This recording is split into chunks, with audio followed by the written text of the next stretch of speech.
లూకాసు సువార్త 7వ అధ్యాయము 37 నుండి 38 వచనాల్లో ఒక స్త్రీ ఇక్కడ వస్తూ ఉన్నది. టైటిల్ ఎలా ప్రారంభమైందంటే పాపాత్మురాలైన ఒక స్త్రీ. ఆమె చాలా విన్నది. ఆయన సన్నిధికి వెళ్ళాలంటే మామూలు విషయం కాదు. ఆయన పరిశుద్ధుడు, పరిశుద్ధులకి ఆయన దేవుడు. నీలాంటి వాత వేయబడిన మనస్సాక్షి కలిగిన వారు, ఎన్ని ఘోరమైన తప్పులు చేసిన వారు, పాపాలు చేసిన వాళ్ళు దేవుడు చూడను కూడా చూడ, ఆయన మాట్లాడను కూడా మాట్లాడు. నువ్వెన్ని రకాలుగా ఆయన్ని సంతోషపరచాలని నేను పట్టించుకోడని అవివేక హృదయంతో కొంతమంది ఆమెని గలిబిలి చేయడానికి ప్రయత్నం చేశారు. అయినప్పటికీ కూడా ఒక దృఢ నిశ్చయంతో, ఒక గొప్ప తీర్మానం తీసుకుని దేవుని సందుకు వచ్చింది. ఏడుస్తూ, కన్నీటితో, పశ్చాత్తాపంతో ప్రార్థన చేస్తుంది. ఆమెను చూసిన దేవుడు అన్నాడు, ఈమె అధికంగా నన్ను ప్రేమించింది కాబట్టి అధికమైన పాపాలన్నీ క్షమించబడ్డాయి. అవును, ఆమెడ క్షమాపణ కోరుతూ వచ్చింది యేసయ్య సన్నిధికి. క్షమాపణ ప్రభు అయిన దేవుడు ఆమెకి ఇచ్చాడు.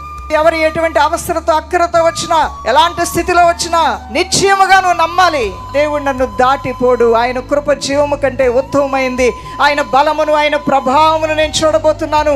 ఆయన బలమును చూచుడికే నేను కనిపెట్టుకుని వచ్చినాను. దైవ దర్శన చూసే వెళ్ళబోతూ ఉన్నాను.